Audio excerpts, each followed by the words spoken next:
सुख समृद्ध विज्ञान चैनल में आप सभी का हार्दिक अभिनंदन। अभी मैंने थोड़ी देर पहले एक वीडियो अपलोड किया था फास के तेल के संबंध में। एक कमेंट आया है और उन्होंने बताया है कि यह सब जो आप बता रहे हैं ये पुराना हो गया है और कुछ नया बताएं। और जो आप बता रहे हैं ये पाकिस्तानी यूट्यूबरों ने पहले ही इंटरनेट पर अपलोड कर रखा है। किया होगा, हमको तो उसकी कोई जानकारी है नहीं और पाकिस्तान से हमको क्या लेना देना। अब कोई जानकारी अगर हम बताते हैं वो किसी चैनल में आपको मिलती है तो उसको हम क्या कर सकते हैं। न तो मैं नकल करता हूँ और न मेरी कोई इच्छा ऐसी है, लेकिन अब जो काम कहीं पे बनता है किया जाता है तो उसके प्रकार भी अलग हो सकते हैं, एक भी हो सकता है। अब उसका जवाब ये देता हूँ कि अगर उन्होंने कहीं पे अपलोड कर भी रखा होगा और ये सज्जन बता रहे हैं तो मान लीजिए कोई न्यूज़ आई, कोई न्यूज़ चल रही है और हर चैनल पर वो न्यूज़ चल रही है, तो आप क्या कहेंगे। यह न्यूज़ पुरानी हो चुकी है और कई चैनलों ने दिखा दिया है, इसलिए इसको मत दिखाएं। हमारे यहाँ हमारे चैनल पर बहुत से बुद्धिमान लोग, मतलब अति बुद्धिमान लोग भी आते हैं जिनके खुद के तो कुछ किए धरे होता नहीं है और जो कुछ हम बताते हैं उसमें भी मीन मेख निकालते रहते हैं। अरे अगर तुमको पता है तो ठीक है, जिनको नहीं पता है वो बनाएंगे। हम केवल आपके लिए तो वीडियो नहीं बना रहे, वीडियो तो हम हजारों लाखों लोगों के लिए बना रहे हैं जो आज और भविष्य में भी इस चैनल को देखेंगे।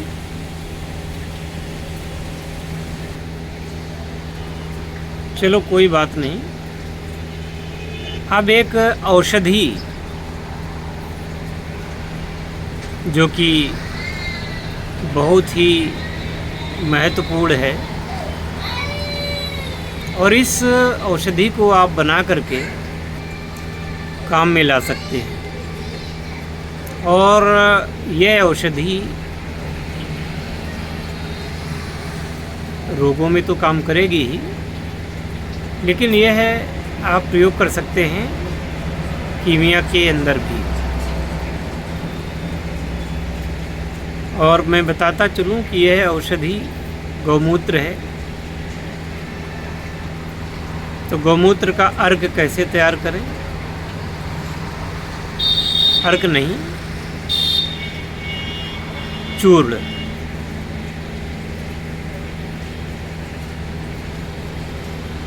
अब आप कहेंगे कि इसमें क्या है।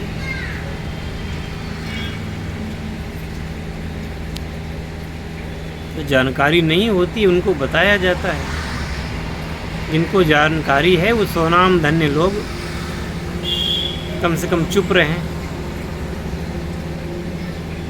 आप अगर प्रशंसा के दो शब्द नहीं लिख सकते तो अपनी बेवकूफ़ी कम से कम ना दिखाएं। अगर कोई हम लोग पर हमें पता है कि हमने भागवत सुनी है, रामायण भी सुनी है, रामायण पढ़ी भी है, टीवी पर देखा भी है, तो क्या आगे आने वाली पीढ़ी को हम रामायण नहीं सुनाएंगे या वो उनको भागवत कथा नहीं सुनाएंगे। अगर ये चीज़ें रिपीट नहीं की जाएंगी तो नए लोग कैसे जानेंगे, आगे आने वाली जनरेशन कैसे उस चीज़ को समझेगी। हम सबको ABCD आती है, हम सबको ककहरा आता है, आ से लेके ज्ञा तक हमको सबको गिनती आती है। तो इसका क्या मतलब है? गिनती या कॉलेजों में, उसमें स्कूलों में पढ़ानी बंद हो जाएगी, या ककहरा का ज्ञान नहीं कराया जाएगा, या इंग्लिश की ABCD नहीं पढ़ाई जाएगी? अरे भाई ठीक है, आप डॉक्टरेट हो चुके हैं, लेकिन संसार में बहुत सारे लोग अभी जिन्होंने इस क्षेत्र में कदम ही नहीं रखा है, तो वह जब बड़े होंगे और वह जब आगे आएंगे तो उनको भी तो कुछ चाहिए। हरे कृष्ण। तो इसमें आपको देसी गाय, बहुत ज़्यादा लंबी चौड़ी प्रक्रिया नहीं है, देसी गाय है, इसका आप मूत्र लेंगे। ध्यान रखना है कि सुबह सुबह का मूत्र होना चाहिए,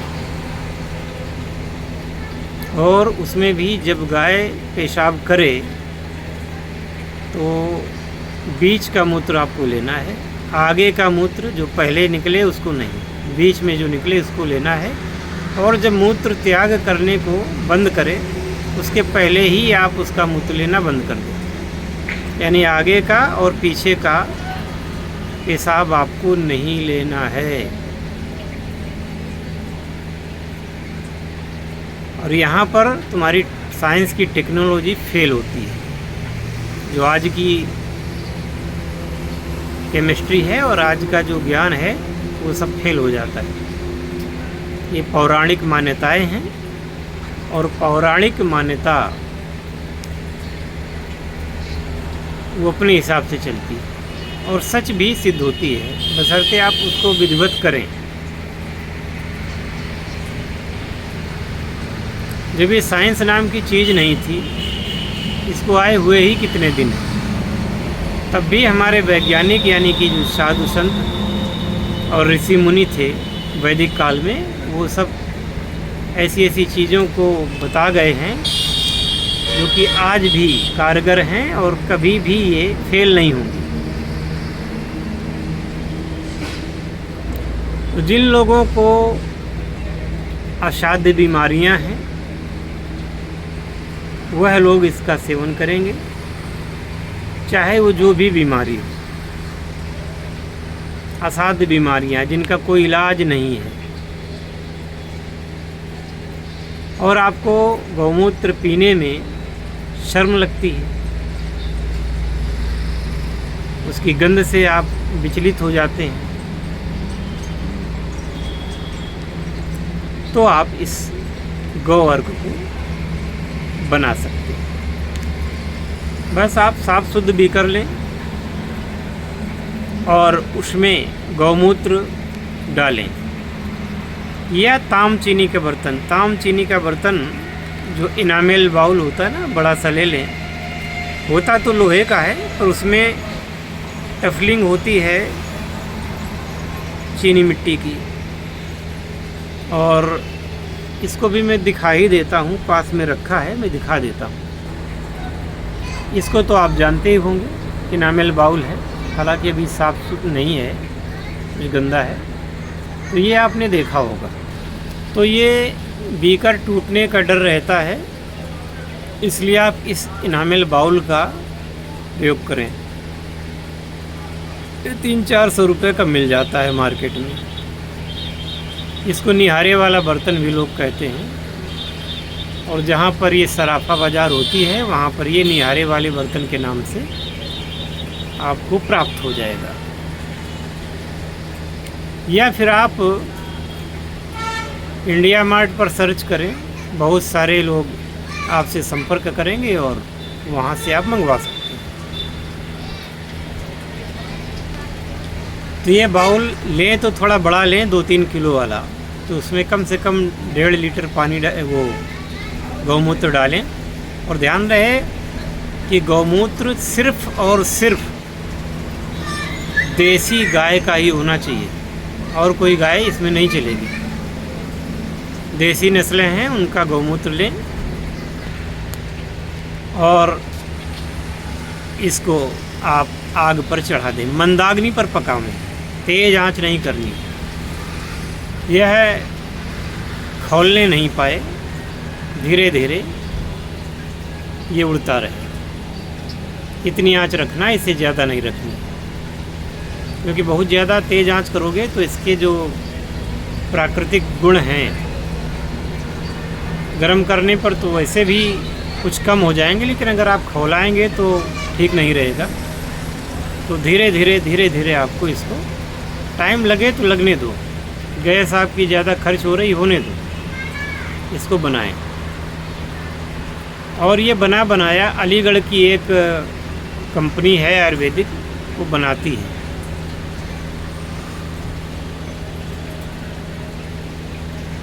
शायद उसका नाम धन्वंतरी के नाम पर है। काफ़ी दिन पहले इसका मैंने एक प्रपत्र पढ़ा था।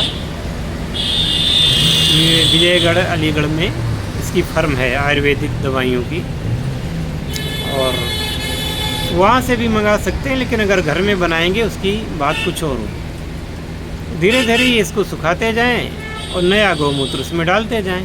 ज़रूरी नहीं कि एक दिन में सारा काम हो जाए, क्योंकि ऐसा गौमूत्र आपको दिन में सिर्फ एक बार ही प्राप्त होता है।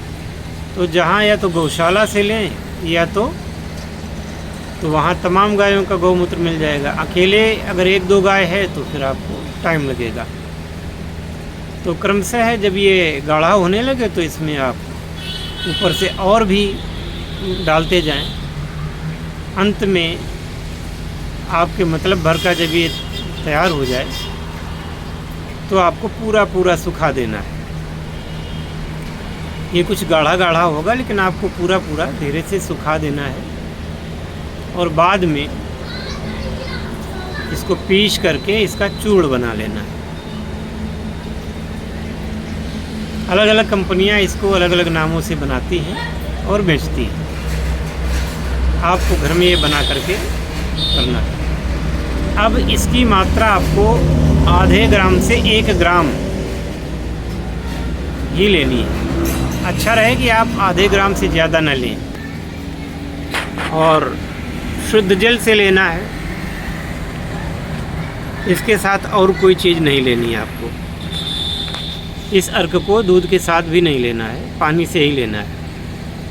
और इसको लेने के आगे और पीछे कम से कम आधे घंटे तक ना तो कुछ पिएं ना ही खाएं। तो जो रोग ठीक नहीं हो रहे हैं, अस्पतालों से मरीज को निकाल दिया गया है, कह दिया गया है कि अब इनको जाके जो भी खिलाओ पिलाओ और इनको कोई ठीक नहीं कर सकता है, ऐसे रोगियों को ये आप पिला सकते हैं। साध्य रोगियों को भी आप दे सकते हैं इसको।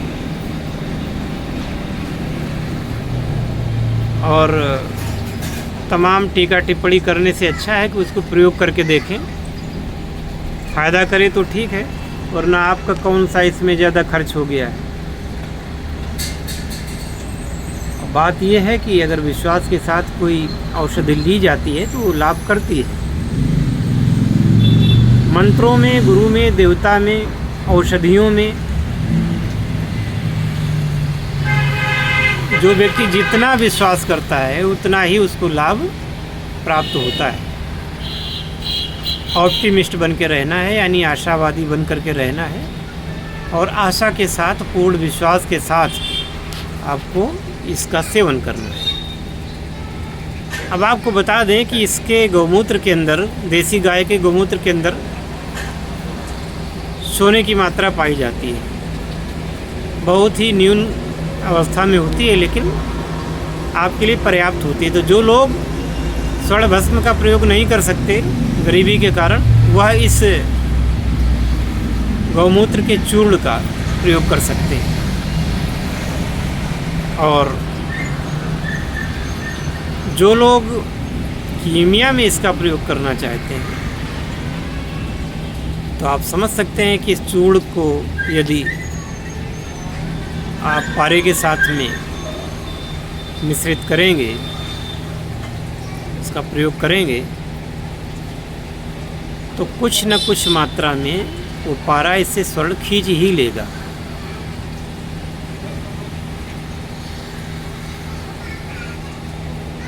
बात को समझ रहे हों तो समझ जाएं, और ज़्यादा इससे ज़्यादा बताना ठीक भी नहीं। आप भी जानते हैं कि पारे को जब स्वर्ण का ग्रास मिलेगा तो आगे क्या होगा। बाकी इस वीडियो में इतना ही, और मिलेंगे किसी अगले वीडियो में। जय शिव शंकर, जय भोलेनाथ, हर हर महादेव।